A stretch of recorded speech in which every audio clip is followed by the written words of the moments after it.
E aí, galera, vamos começando mais uma aula de biologia. Perfeito. Galera. Essa é a nossa aula 8.1. Nós vamos falar sobre... Nós vamos falar sobre genealogia, estruturas, dos heredrogramas.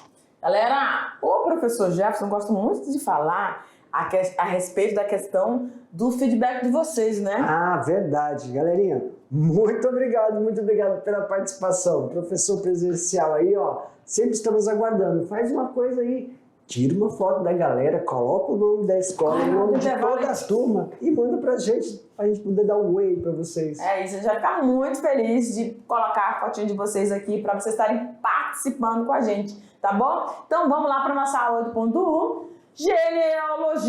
Genealogias e heredogramas. Estrutura, análise e características. Essas que são...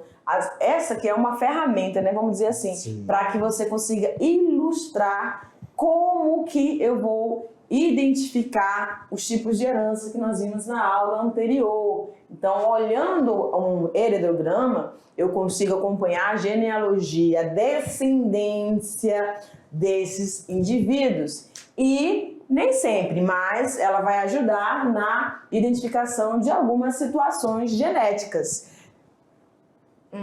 Tá rico, hein, prof? Vamos lá para a estrutura.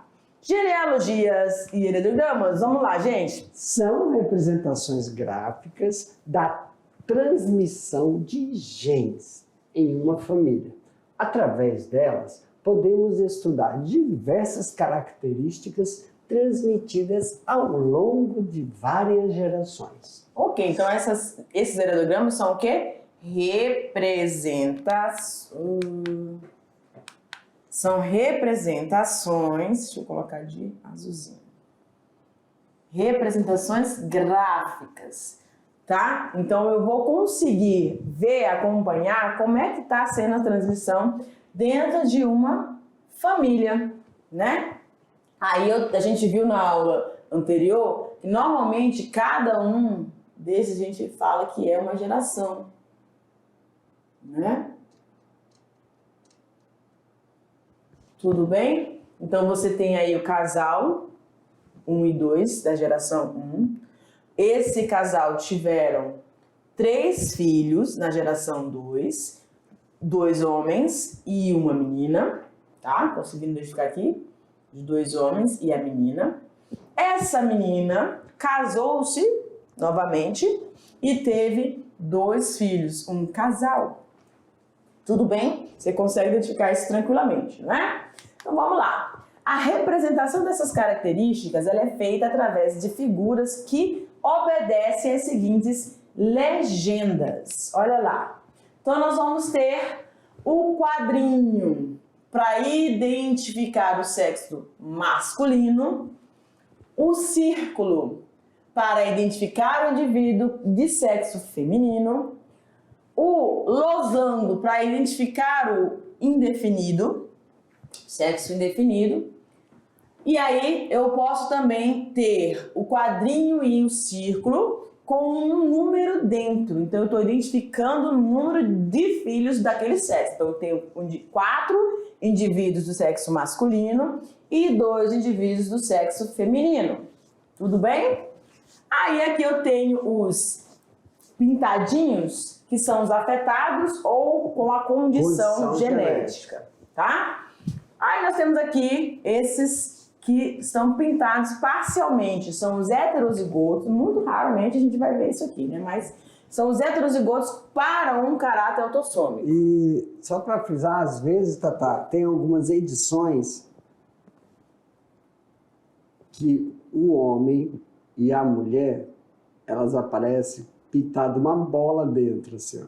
Assim e assim. Quando não tá metade, pode estar essa bola, indicando que são heterozigotos. Perfeito. Então nós bem.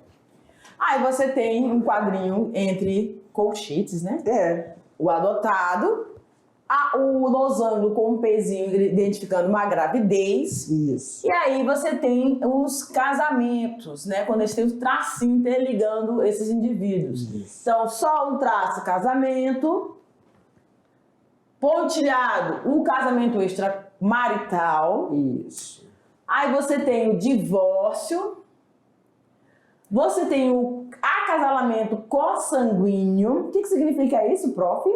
É porque significa que pode estar ou o homem é da primeira, da segunda, da terceira geração da mulher, ou a mulher é da primeira, da segunda, da terceira geração. Casamento entre primos, sobrinhos, entendeu? Então, entre familiares Então, próximos, né? ou não, mas, entendeu? Até a terceira geração a gente considera uma probabilidade de afetar alguma coisa, até a terceira geração. Aí nós temos os gêmeos monozigóticos e os gêmeos dizigóticos. Vamos lembrar para eles, professor, o que significa isso? Monozigóticos são aqueles gêmeos idênticos, né? O gêmeo é onde você tem uma mórola e aquela mórola se subdivide. Agora, dizigóticos são quando os gêmeos advêm de mórolas totalmente diferentes. Por exemplo, a mulher ovulou 2 ovócitos de uma vez só, e aí foi fecundado. Esses indivíduos, aqui na ilustração dos gêmeos dizigóticos, tá as 2 meninas, mas podia ser um menino e uma menina. Poderia ser um menino e uma menina, perfeito. Os monozigóticos não. Não, São idênticos. Perfeito. Ou é homem, mulher, mulher. Dizigótico pode ter sexos diferentes. Perfeitinho. Vamos à análise, então, de um heredograma. Olha lá. Nos heredogramas, cada linha representa uma geração. No modelo abaixo, há 3. Cadê o modelo, professora? Te acalma. Na geração 1, há um casal. Na geração 2 estão seus filhos e nas terceiras estão seus netos. Então, você consegue identificar aqui perfeitamente, né? Isso, mas aí, por exemplo, quando a gente fala geração 1, geração 2, geração 3, eu estou levando parental, os pais, o início da família, eu estou contando com a geração que está em cima. Ok? Agora, pode acontecer, professor, de eu encontrar uma árvore e aqui não tem no lugar do 1 eu tenho um P. Pode, eu não conto com o lá de cima. Não tenho informações sobre. Tá. Aí a gente conta aqui como fosse 1 e como fosse 2. Mas tá, só para lembrar. Eu estou contando algo. O que pode... Professor, mas você está falando que estou contando, mas não é genética? Você contando ou não, eles não foram influenciados? É porque pode vir uma pergunta que você tem que voltar à geração. Quando eu coloco o P aqui, não se preocupe, exclua a condição lá de cima. Não leve em consideração. Aqui eu tenho que levar. Ele pode me fazer uma pergunta, exemplo, que esse homem já sabe que ele é um heterozigoto. Só analisar aqui, ele sabe que ele é um heterozigoto. E eu posso fazer uma pergunta querendo saber quem mandou para ele, o pai ou a mãe. Pai ou a mãe que mandou esse programa para ele. Agora, se tiver um P aqui, nunca vi uma pergunta da geração antes. É só isso. Aí que vai... Pode falar. Ah, não, volta não. Só pra gente ver aqui, ó. Olhando assim, né, de relance, a gente vê que quem está pintado, que poderia ser total ou não, tem o quê? Uma característica genética. Essa característica genética, a gente já pode falar que é uma característica... Nem precisa, é porque se não tivesse isso aqui, é uma característica genética autossômica. Por que é autossômica? Porque afeta tanto homens como mulheres, não é isso? Aqui a análise que a gente está fazendo é uma análise de um fator do... Lobo da orelha. Que pode ser lóbulo, onde a gente bota o brinco, não é isso? Ele pode estar preguiado, não é isso? E pode estar aquele lóbulo que é soltinho, ó. Então, o brinco fica bem legalzinho, sacode. Quando tá solto, né? Aí, olha só, essa característica tanto em homens quanto em mulheres. Então, é uma característica autossômica, tá bom? Corre tanto em homens quanto em mulheres. Ei, professor, e aí, essa característica é dominante ou recessiva? Vamos já falando. Tá. Como analisar esse heredograma, então, queridos? Olha lá. Já ia analisar todo ele ali. Pois é. Bom, inicialmente a gente vai tentar identificar se a herança está ligada ou não ao cromossomo sexual, tá? O professor já matou a pau aqui, que já falou que era autossômica. Mas vamos aí. Se você não tiver essa informação, vamos lá. Eu quero saber se ela é uma herança ligada ou não, né, ao cromossomo sexual. Então, para eu fazer essa análise, o homem só vai transmitir para as filhas. O homem só transmite para as filhas. Aqui eu tenho o indivíduo, do sexo masculino.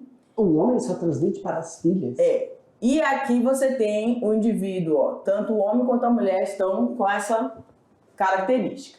E esses só serão afetados se as mães possuírem os genes dessa transmissão, tá? Isso seria associado à identificação de uma herança ligada ou não ao cromossomo sexual, certo? Tem que saber isso. Vamos lá.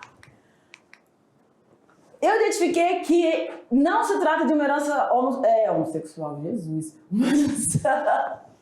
Uma herança ligada ao cromossomo sexual. Eu vou já correr para o próximo. Eu vou identificar se essa característica é dominante ou é recessiva, tá bom? Ok. Como que eu faço isso, professora? Eu identifico se ele é dominante ou recessivo. Então, há uma situação de a gente olhar para os casais. Então, quando eu olho para um casal que tem o mesmo fenótipo, então eu vou olhar aqui para o indivíduo que tem o mesmo fenótipo. Esse casal aqui tem fenótipos diferentes. Esses indivíduos aqui também têm fenótipos diferentes. Mas esses aqui têm fenótipos iguais.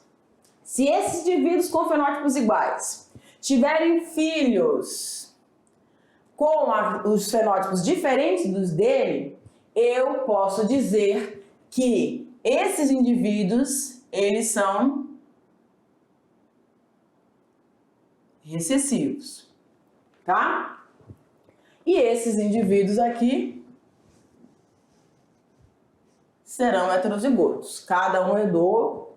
Isso aí é uma situação para você identificar a dominância ou a recessividade. Tudo bem? Então aqui que a gente tem a herança do lobo solto. Então ele está marcado aqui, ó.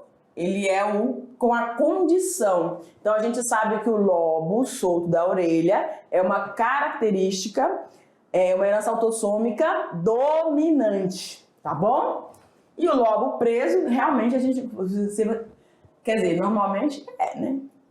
O esperado, aí vem aquela questão do esperado, que a gente vê, esperado é o que a gente vê na população, né? Então, por exemplo, se o lóbulo solto ele é dominante e o lóbulo preso é recessivo, isso vem de acordo com a primeira lei de Mendel, sim ou não? Sim, 75% da população.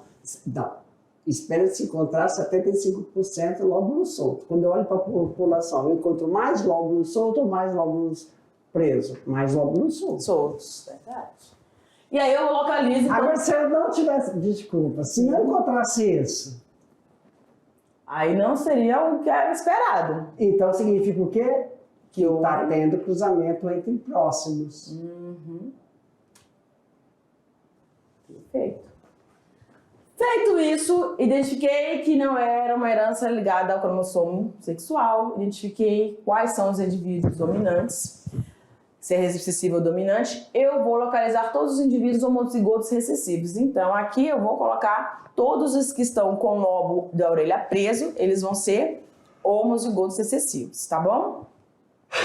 Perfeito! Perfeito! Vamos para algumas características, né? Então, aqui você tem um heredograma representando o que, professor? A herança autossômica dominante. Mas a gente viu que existe a dominante e existe a recessiva. Qual é a diferença entre elas? Vamos lá. A recessiva, a gente está vendo que ocorre a expressão em 25%. Uhum. A dominante, a gente vê que ocorre a expressão em 75% da geração. Vamos lá. Ok. Observamos que é autossômico porque tanto na dominante como na recessiva ocorre iguais proporções em ambos os sexos. Isso significa autossômico. Dominante, obrigatoriamente, um dos progenitores tem que expressar a característica. Recessiva, obrigatoriamente, os heterozigotos, os progenitores são heterozigóticos para a característica avaliada. Exatamente. Perfeitinho. Ah, tudo e bem. uma coisa, na recessiva, ela pode aparecer aí ou não. O que, professor? Pular uma geração. Isso. Nesse momento não pulou a geração, mas ainda está dentro dos 25%. E na dominante não, né, professor? A dominante, todos têm que apresentar. Perfeito. Pelo menos um indivíduo é afetado em cada geração. Sim, alguém das gerações, algumas pessoas das gerações têm que apresentar. Isso é verdade. Tudo bem. Então, a gente vai enfatizar mais um pouquinho isso aqui. Uma herança autossômica é aquela em que essas informações estão naquelas nossas células somáticas, né? A autossômica significa que ela não sofre Ai, que bom! A autossômica, ela não sofre influência pelas características genéticas sexuais, tá? Vamos lá. Você falou da distrofia muscular, síndrome de Marfan, é a Duchenne. Então, são doenças genéticas. Anemia falciforme, tudo é autossômico. Ou as hemoglobinopatias, que são doenças genéticas do tecido sanguíneo. Todas as hemoglobinopatias são autossômicas, tá bom? Agora, prof, elas não sofrem alterações do sexual. Perfeito. Existem algumas que sofrem alterações sexuais? Existem. Na nossa região, nós temos a deficiência de glicose 6-fosfato desidrogenase. O que é isso? É um gene que está no cromossomo X. Apesar de estar no cromossomo X, ele afeta a célula da hemácia. Quem é deficiente? Por quê? Vamos lá. Aí todo mundo tem que prestar atenção. Lá, sabe quando o professor está dando aquela aula de ciclo de Krebs, fotossíntese, metabolismo? Então aqui, ó, um tipo de herança que nós até, né, tem as heranças autossômicas, tem as heranças sexuais, autossômicas que afetam todo o sistema, sexuais que é em relação ao sexo, e ainda tem as sexuais que podem alterar a autossômica, que é essa da glicose 6-fosfato desidrogenase. E tem as heranças mitocondriais. Ah, perfeito, professor. As heranças mitocondriais envolvem o erro inato do metabolismo. Nós temos tempo? Erro inato do metabolismo. É tudo que envolve o metabolismo. Exemplo, essa doença genética que está no cromossomo sexual X, mas afeta o metabolismo da hemácia, é um erro inato do metabolismo. A gente pode considerar um erro inato do metabolismo. A pessoa não consegue realizar uma reação química lá do ciclo de Krebs. Ela vive normalmente, tá? Você, a gente vive normalmente. A não ser que em algum momento da sua vida você entre com contato com alguma coisa externa. Nessa especificamente, com malária, Plasmodium vivax ou Plasmodium falciparum. O homem, se for deficiente, entrar em contato com Plasmodium vivax ou falciparum, a malária dele é mais severa do que a malária de uma pessoa normal, que não é deficiente. E se ele tomar um medicamento, potencializa a malária. Caracas. Potencializa. E a mulher? A mulher não. A mulher, se entrar em contato... Aí é uma...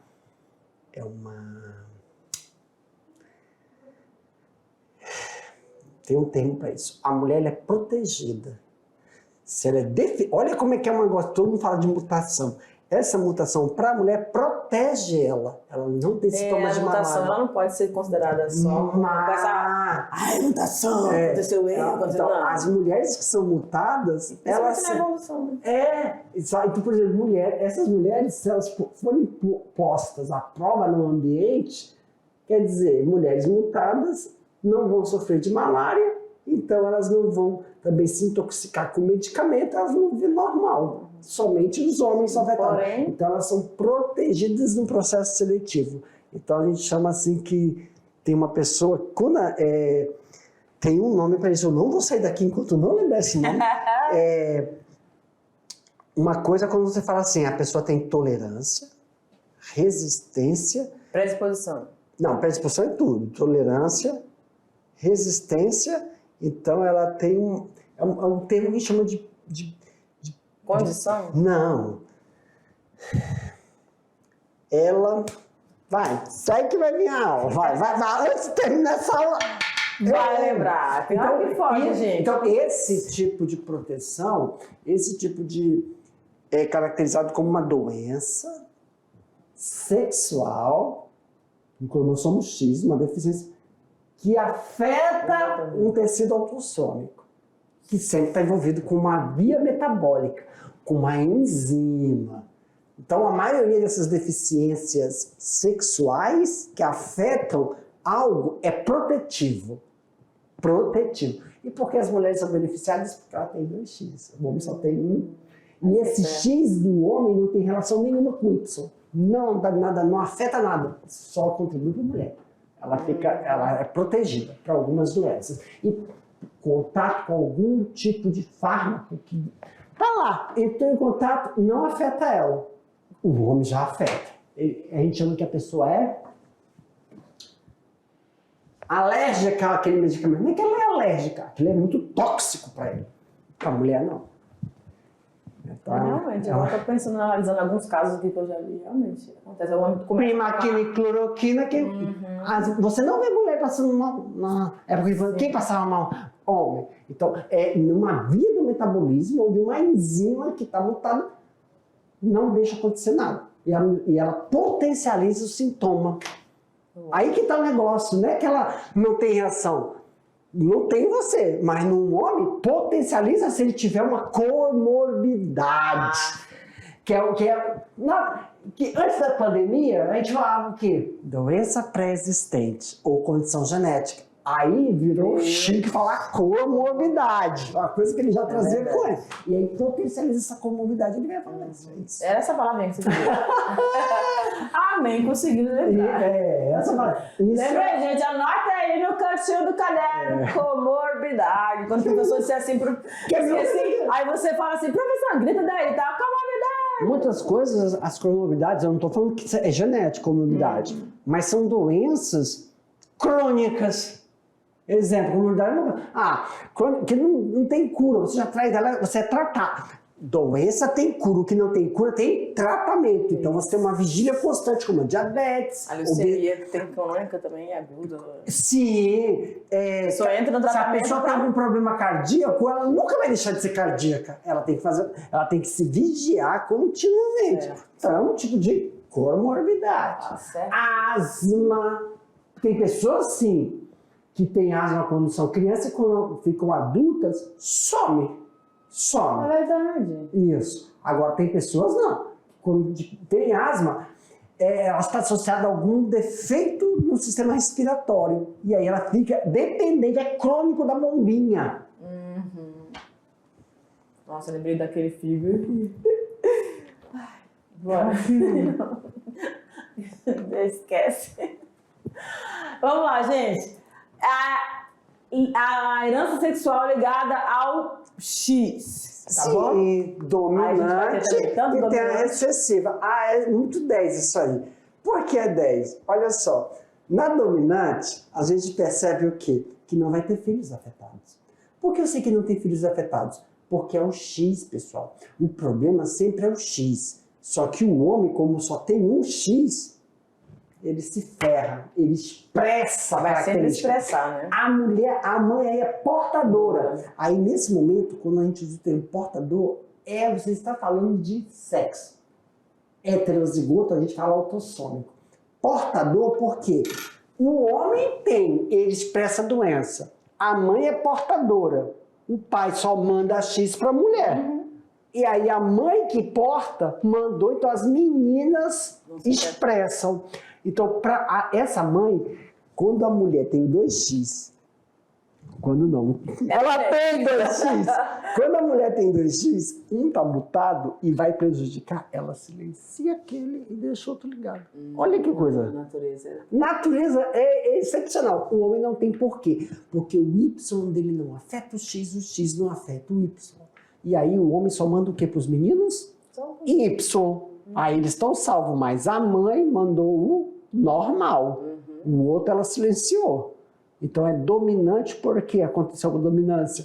Considerado dominância porque somente as afetadas são as filhas. E para isso acontecer, o pai tem que ter. Se não tiver, não vai nenhuma menina aparecer aqui.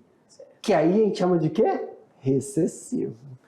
Por que recessivo? Porque o pai não tem. O X dele tá normal. Quem é a vilã da história pro homem? A mulher, porque a mulher passa para as meninas o X normal. Mas, professor, não é assim não. O pai passa o X normal para as meninas. O pai só passa X. A mãe, se passar o mutado, ela silencia. Olha, essa menina recebeu da mãe o mutado. Por que eu sei que ela recebeu o mutado? Porque ela passou o mutado pro filho. Ela silenciou porque o pai salvou ela. Agora aqui, nessa família, o pai mandou o Y pro menino, a mãe mandou o mutado. Então aí quando a gente vê isso, o que é considerado recessivo ligado ao sexo? Só os meninos expressam. As meninas, elas portam. Então, nessa dinâmica, é melhor você ser isso aqui. Por quê? Porque em questão da malária, todas estão protegidas. Todas. Só um pequeno homem... Isso aqui não está expressando não, tá. Vamos supor, isso só expressa se ele entrar em... Esse exemplo se entrar em contato com a malária. Ou esses meninos, vamos dizer que eles nunca entraram em contato com a malária, mas se eles tomaram aquela água que tem quinino, eles sentem um pouco de fadiga. Eu quero tomar uma água porque eu estou me exercitando. Ele já estava jogando futebol, aí ele tomou uma água com quinino. Aquilo pode prejudicar ele. Entendeu? Na grande maioria, não podem tomar bezetacil. Esses meninos, que aí escurece a vista, dá alguma complicação. É isso. Nas meninas, não. Que a gente chama que é alérgico ao medicamento. Não é alérgico. É que o medicamento para esse pessoal é tóxico. Ele tem comorbidade para aquela substância. Não. Ele tem uma deficiência que está no cromossomo X dele. Só vai potencializar. Exemplo. Todo medicamento, ele é tóxico para nós. Sim. Mas o nosso fígado desintoxica. Qual é o órgão que desintoxica? O fígado. Mas só que para pessoas que comportam esse gene, eles vão expressar que estão pintados e entrar em contato. Porque o fígado não vai dar conta de desintoxicar. Porque o efeito colateral é potencializado nos meninos que portam. Nas meninas, não.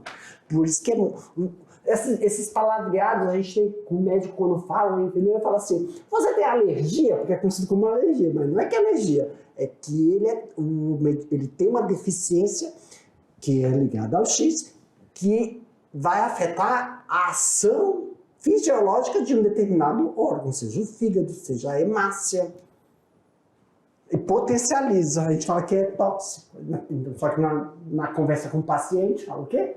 Alérgico. Certo. A linguagem para entender. E é muito importante. Tem medicamento. Exemplo, Tatá.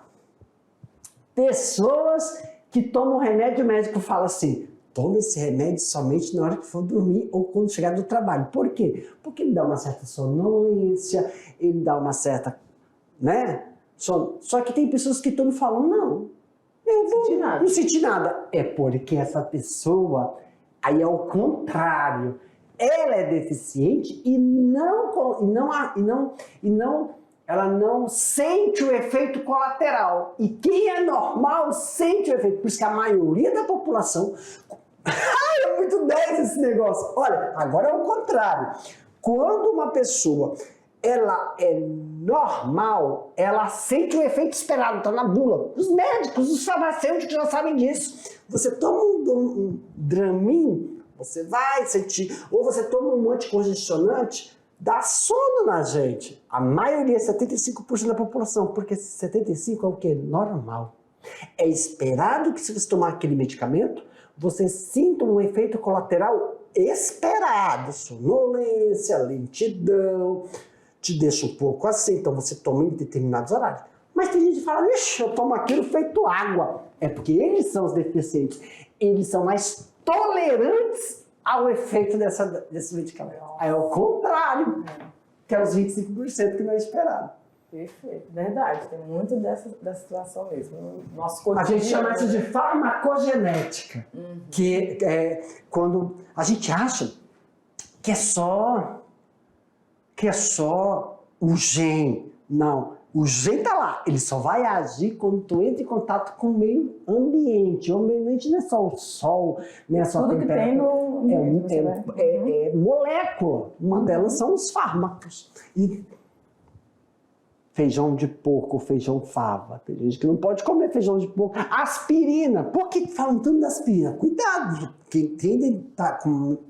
Quem tem determinada doença, comorbidades, para tomar aspirina, o médico pergunta, já tomou? Ninguém pergunta, você é alérgico à aspirina? Não. Já tomou aspirina? Sentiu alguma coisa? Então não tome. Tomou aspirina, me sentiu mal? Não tome, porque é muito tóxico. E é uma pirulinha pequena aspirina. Tem que tomar muito cuidado, porque ela pode dizer assim, afina o sangue. O que é isso? Faz com que o sangue perca a viscosidade e aquele potencial osmótico que faz com que dê a pressão. A pressão cardíaca afinando o sangue, o movimento não é tão dinâmico e você dá uma parada. Caramba. Mas isso tudo não precisa fazer exame.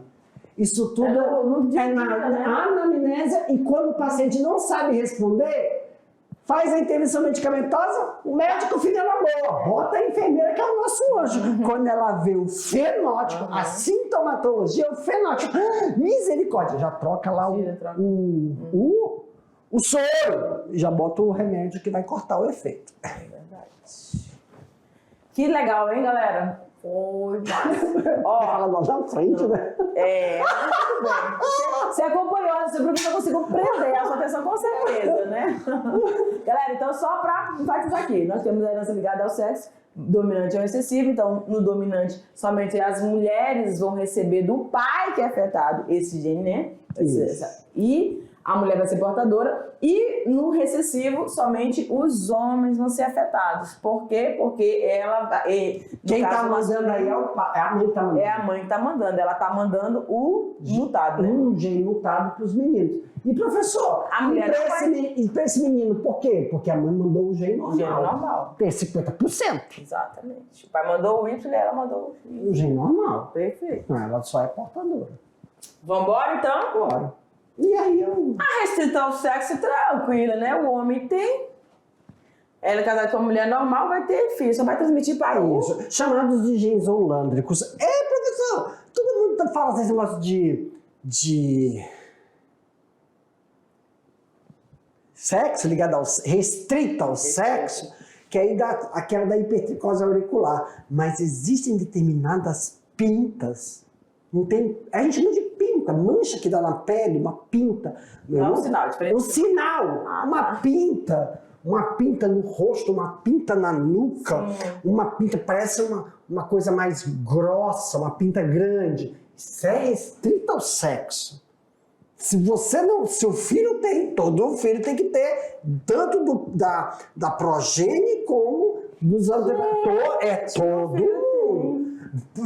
Papai tem que ter, papai. Isso é uma comprovação que determinados testes de paternidade não precisam ser feitos, porque não pula geração. Tá? Essas pintas não precisam necessariamente ser mesmo no local, a presença. É aí que tá o negócio. Não precisa. Não precisa. Antigamente se tinha essa pensão.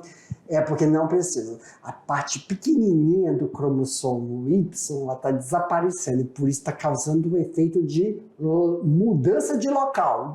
Mas ela não pode deixar de ser expressa. Não é que ela não pode, ela ainda não deixou de ser expressa, mas ela está mudando de local. Mas antigamente era no mesmo lugar. Agora está mudando de lugar. Porque ela vai... Aí, ai que 10! Isso entra no quê? Isso entra no quê? Entra naquela... Tabita, lembra que nós fizemos a primeira aula, galerinha, que nós falamos o quê?